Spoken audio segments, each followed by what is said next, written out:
Palestina, que literalmente significa terra dos filisteus, está encravada entre o Mediterrâneo, o Líbano, o deserto da Síria, na região denominada Oriente Próximo. Inicialmente, a sua localização geográfica a punha na encruzilhada das grandes e indispensáveis rotas comerciais que levavam na Ásia Menor ao Egito, à Mesopotâmia e à Arábia. Graças a isso, experimentou sucessivas invasões dos egípcios, mesopotâmios, persas e, por fim, dos romanos, que a destroçaram por largos séculos. Quando os hebreus ali chegaram e se impuseram, esmagaram os filisteus que a habitavam, e aos quais deve o nome, que deriva de Filístia, por volta do século XIV a.C. Os filisteus habitavam-lhe uma estreita faixa de terra, litorânea de Jope, no deserto de Gaza. Como Estado hebreu, a Palestina, com raros intervalos, foi governada pelos seus membros entre 1025 a.C. até 135 a.C. Os seus reis a conduziram até aproximadamente 586 a.C. Pelos acontecimentos históricos que ali tiveram lugar, foi denominada como Terra Santa, em face das ocorrências bíblicas que lhe deram notoriedade, unindo fatos e revelações humanos como espirituais, igualmente por se tornar o lugar do nascimento de Jesus. Também foi chamada Terra de Canaã, ou de fartura e alegria, Terra da Promissão, Filístia. Por volta do século IV a.C., Alexandre e suas hostes conquistaram os persas e, consequentemente, dominaram a Palestina, que passou a experimentar-lhe o jugo dominador. Com a desencarnação do conquistador, por volta de 323 a.C., a dinastia dos Ptolomeus, que houvera sido fundada por um dos generais do Macedônio, que se apoderara do Egito, entrou em luta com a dos Seleucidas, de idêntica origem, que dominava a Síria por causa da Palestina.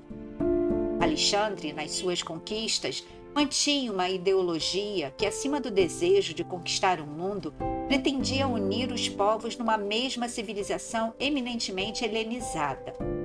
Como consequência, o helenismo objetivava unir os elementos culturais gregos com os tomados dos países conquistados, embora com características variantes entre os diversos povos. Não obstante, a bacia do Mediterrâneo propiciou-lhe a unidade que serviria de início para a expansão do Império Romano, providencialmente depois para a propagação do Evangelho de Jesus.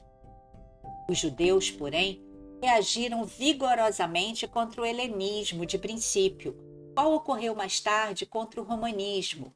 E em ambas as culturas viam poderosa ameaça à fé no Deus único de Israel. Por esta razão, os conflitos se fizeram constantes entre a imposição dos dominadores e as raízes religiosas da tradição judaica.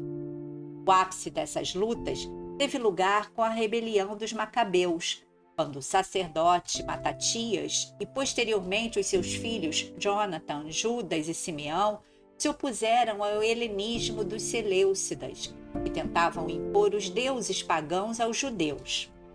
O movimento logrou algum êxito, porém, João Hircano, filho de Simeão Macabeu, amolentou-se, fazendo concessões aos gentios e se amoldando aos hábitos dos povos fronteiriços que mantinham costumes helênicos, originando-se aí a grande perseguição. No ano 63 a.C., Pompeu pôs fim à dinastia dos Macabeus, depondo Aristóbulo II e devolvendo mais tarde aos descendentes deste alguma autoridade em funções de sumo sacerdote e etnarca. Herodes, que houvera sido nomeado rei da Judéia pelos conquistadores romanos no ano 40 a.C., foi o último dos descendentes macabeus, considerando-se que sua esposa procedia desse clã. Herodes, desejando agradar os romanos, que, embora condescendentes com os seus povos no que tangia à cultura e à religião, não entendiam a obstinação judaica, tentou introduzir o helenismo no país, construindo templos em honra a Roma e a César Augusto, quer na Samaria, quer em Cesareia. Todavia, quando intentou colocar uma águia de ouro, símbolo de Roma, na entrada do templo em Jerusalém, erguido e embelezado ao longo dos séculos, os judeus se rebelaram e ele teve que se utilizar da violência sangrenta para manter a ordem. Os seus sucessores prosseguiram em tentativas helenizantes, o que motivou contínuas e lamentáveis rebeliões.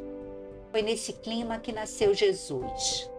Ele era ainda criança quando o etnarca Arquelau, para abafar a nova sublevação judaica, recorreu às tropas romanas que, sob o comando de Varo, destruindo Séforis, capital da Galileia, crucificando 2.000 rebeldes. Para sobreviverem, em face das circunstâncias, os judeus dividiam-se em partidos, dentre os quais destacou-se o dos fariseus, que era o mais tenaz e intolerante, contra o qual inúmeras vezes se levantou Jesus. Caracterizados pela exagerada observância da lei, chegavam a manter 600 deveres que lhes pareciam indispensáveis para uma vida rígida em relação a Deus e ao país. Na impossibilidade de se desobrigarem de tal exagero, fugiam para a astúcia e hipocrisia de conduta, sempre preocupados com o exterior, em detrimento do valor intrínseco dos fatos e coisas. Os saduceus, por sua vez, constituíam o partido da aristocracia, e para manterem os bens e a posição social, favoreciam o dominador romano. O sumo sacerdote pertencia a essa casta social, sendo-lhe o culto do templo o dever de maior relevância. Levantavam-se contra as doutrinas da ressurreição e da existência dos anjos, mantendo o permanente clima de conservadorismo. Os zelotes, partido que se opunha ao jugo romano, prosseguiram após as crueldades de Varo e se responsabilizaram pela grande rebelião de 66 a.C., a mais violenta de todas, que culminaria na destruição de Jerusalém no ano 70, quando Tito, general e depois imperador romano, dominou a cidade e arrasou o templo, não deixando pedra sobre pedra que não fosse derrubada.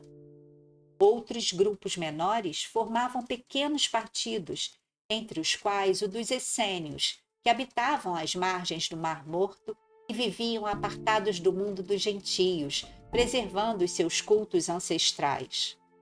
Embora as diferenças superficiais dos grupos e partidos, todos os judeus sustentavam o monoteísmo ético e a esperança escatológica. A crença geral em Deus, na sua justiça, e a esperança da chegada de um Messias que restaurasse a soberania de Israel, criando um reino de paz e de felicidade, eram a ambição de todo judeu. Uns esperavam essa hora com paciência, e outros desejavam apressá-la através das armas. Veio Jesus, porém, eles não o compreenderam, não o receberam, não o quiseram.